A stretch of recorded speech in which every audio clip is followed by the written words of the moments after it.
விஜய் காவேரி கிட்ட என்னதான் வெண்ணிலாவை பத்தி நம்ம என்ன யோசிச்சுட்டு இருக்கோன்ற உண்மையை எல்லாத்தையுமே சொல்லிடலாம்னு சொல்லிட்டு நினைச்சுக்கிட்டு அவங்க கிட்ட போனாலும் ஆனா காவேரியோ தன்னோட அதிக பிரசங்கித்தனமான கோபத்தால அது எல்லாத்தையுமே கெடுத்துக்கிட்டது மட்டும் இல்லாம விஜய் கிட்ட நீங்க வெண்ணிலா கிட்ட இப்படி எல்லாம் நடந்துக்கிறதுல எனக்கு எந்த பிரச்சனையும் இல்லைன்னு சொல்லிட்டு அவங்க முன்னாடி கெத்தா சொல்லிட்டு அவங்களோட அக்கா கங்கா கிட்ட வந்து அதை சொல்லி சொல்லி புலம்பிட்டு இருக்காங்க. அது மட்டும் இல்லாம இதுக்கப்புறமா நான் அந்த விஜய் முகத்துல எப்படிதான் முழிக்க போறேன்னு தெரியலன்னு சொல்லிட்டு தலை மேல கை வச்சுட்டு உட்காந்துருக்கேன். ஆனா கங்காவோ பேசாம நான் என்னோட புருஷன் கிட்ட எப்படி இந்த மாதிரி அவங்க வேற ஒரு பொண்ணு கூட சேர்ந்து டான்ஸ் ஆனாங்கன்ற விஷயம் தெரிஞ்சதுக்கு அப்புறமா டைரக்டா என் மனசுல இருக்கிறது எல்லாத்தையுமே சொல்லி சண்டை போட்டனும், அதே மாதிரி நீ பண்ணா மட்டும் தான் உன்னோட பிரச்சனை தீரும் அப்படின்னு சொல்லிட்டு மனசுக்குள்ளேயே விஜய் காவேரி மேல எவ்வளவு அன்பு வச்சிருக்காங்கன்றத குமரன் சொன்னது எல்லாத்தையுமே யோசிச்சு பார்த்துட்டு இந்த காவேரி லூசுத்தனமா விஜயை பத்தி புரிஞ்சுக்காம அவங்க மேல இந்த மாதிரி எல்லாம் கோவப்பட்டு இருக்கா. பாவம் இந்த விஜய் எப்படிதான் இந்த காவேரியை சமாளிக்க போறாங்களோன்னு தெரியலன்னு அவங்க அங்கிருந்து கிளம்பி போக, ஆனா காவேரியோ மனசுக்குள்ளேயே பேசாம கங்காக்கா சொன்ன மாதிரியே நம்ம செஞ்சிடலாமா, ஏன்னா இதை என்னால மனசுக்குள்ளேயுமே வச்சுட்டு நிம்மதியா இருக்கவும் முடியல,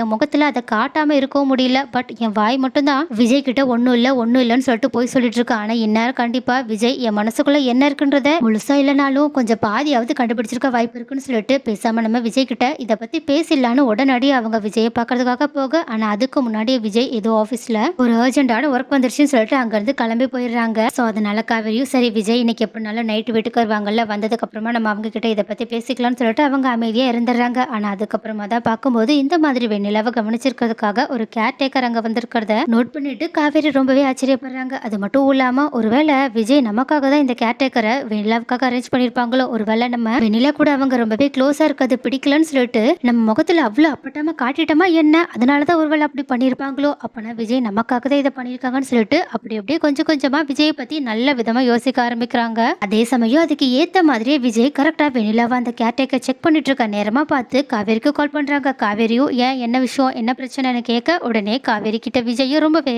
ரொமான்டிக்கா ஏன் என் பொண்டாட்டி கிட்ட ஏதாவது பிரச்சனைனா மட்டும் தான் நான் கால் பண்ணுவேனா என்ன, இல்ல சும்மாதான் உன்னோட குரலை கேட்கணுன்றதுக்காக கால் பண்ணேன்னு சொல்லிட்டு அவங்க கிட்ட ஃப்ளர்ட் பண்ணிட்டு இருக்க. உடனே இதை கேட்டுட்டு காவேரியுமே ரொம்பவே சந்தோஷத்தோட விஜய்க்கே தெரியாம சத்தமே இல்லாம சிரிச்சிட்டு இருக்காங்க. ஆனா அது எப்படியோ விஜய் கேட்ச் பண்ணது மட்டும் இல்லாம என்ன காவேரி மேடம் சிரிக்கிறீங்க போலயே, என்ன நினைச்சுதான் சிரிக்கிறீங்களான்னு சொல்ல, உடனே காவேரியும் இல்ல இல்லையே நான் ஒன்னும் சிரிக்கலன்னு சொல்லிட்டு மறுபடியும் வரப்பா கொச்சிக்க ஆரம்பிக்கிறாங்க. ஆனா விஜயோ காவேரி இப்போ கொஞ்சம் சந்தோஷமா இருக்காங்கன்றத புரிஞ்சுக்கிட்டு ரொம்பவே நிம்மதியோட இருக்கு. ஆனா அப்போதான் திடீர்னு வெண்ணிலா தன்னை கேர்டேக்கர் செக் பண்ணிட்டு இருக்கிறது பிடிக்காம கத்த ஆரம்பிக்கிறாங்க. அதாவது பைத்தியம் பிடிச்ச மாதிரி விஜய்ன்னு சொல்லிட்டு கத்த ஆரம்பிக்க, உடனே இதை கேட்டுட்டு காவேரியும் பதறி போய் உடனடியே போனை கட் பண்ணிட்டு வெண்ணிலாவை சமாதானப்படுத்த ட்ரை பண்றாங்க. ஆனா இந்த பக்கமும் இந்த மாதிரி காவேரியோட போன் மூலயமா வெண்ணிலா கத்துறது கேட்ட விஜயும் உடனடியா அந்த ஆபீஸ்ல இருந்து இருக்கிற வேலை எல்லாத்தையுமே அப்படியே பாதிலேயே விட்டுட்டு உடனடியா வீட்டுக்கு கிளம்பி வந்தது மட்டும் இல்லாம வெண்ணிலா என்னாச்சுன்னு சொல்லிட்டு அவங்கள கேட்க, உடனே இந்த மாதிரி வெண்ணிலாவை இவ்வளவு நேரமா காவேரியும் அந்த கேர்டேக்கரும் சமாதானப்படுத்த ட்ரை பண்ணிட்டு இருந்தாலும் அவங்க அமைதி அடையவே இல்லை. ஆனா விஜய் வந்த உடனேயே அவங்க அப்படியே சைலண்ட் ஆகிறத பார்த்துட்டு கேர்டேக்கரும்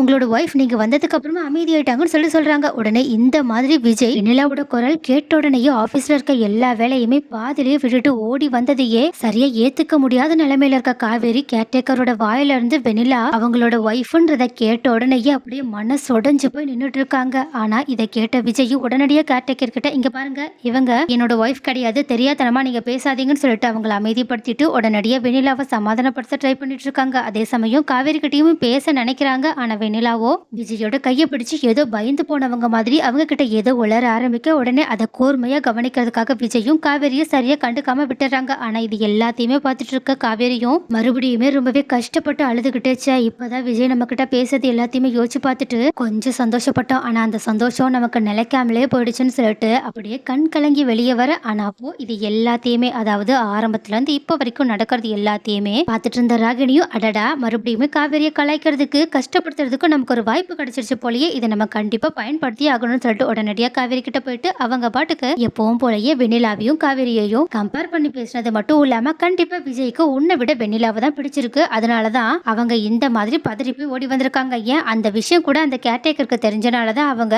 வெண்ணிலாவை விஜயோட ஒய்ஃப்னு சொல்லிட்டு கூட சொல்லியிருக்காங்கன்னு சொல்லிட்டு சொல்ல, உடனே இதை கேட்டுட்டு காவேரி இன்னுமே வருத்தப்பட்டுக்கிட்டு உடனடியா நம்ம இங்க நிக்கவே வேண்டாம்னு சொல்லிட்டு அங்கிருந்து கிளம்பி போக்க பார்க்க, ஆனா அப்போ கரெக்டா விஜயும் காவேரி கிட்ட பேசுறதுக்காக பின்னாடி வர பாக்குறாங்க. ஆனா அதுக்கு முன்னாடியே திடீர்னு காவேரி இதை பத்தியோ யோசிச்சு அப்படியே மயங்கி விழுறாங்க. உடனே இதை பார்த்துட்டு விஜய் இன்னுமே வேகமா ஓடி வந்து காவேரியை தாங்கி பிடிச்சது மட்டும் இல்லாம அந்த கேர்டேக்கர் கிட்ட நர்ஸ் இங்க வாங்க என் ஒய்ஃப்க்கு என்னாச்சுன்னு பாருங்க, திடீர்னு அவங்க மயக்கம் போட்டுட்டாங்கன்னு சொல்ல உடனே பதறி போய் அங்க வந்த அந்த கேர்டேக்கரும் உடனடியா காவேரியை செக் பண்ணி பார்த்துட்டு ரொம்பவே சந்தோஷத்தோட விஜய் கிட்ட, "சார் ஒரு குட் நியூஸ், உங்களோட ஒய்ஃப் கர்ப்பமா இருக்காங்கன்னு" சொல்றாங்க. உடனே இத கேட்டுட்டு வெண்ணிலா ஏதோ புரிஞ்ச மாதிரி அதிர்ச்சியோட விஜய பாக்குறாங்க. அதே சமயம் ராகினி அப்படியே ஸ்டன் ஆகி போய் உட்கார்ந்திருக்க. ஆனா விஜயும் ரொம்பவே சந்தோஷத்தோட காவேரிய ஹக் பண்ணி அவங்க கிட்ட இந்த விஷயத்த சொல்ல, உடனே இதை கேட்டுட்டு காவேரியுமே ஷாக் ஆகி உட்கார்ந்திருக்காங்க.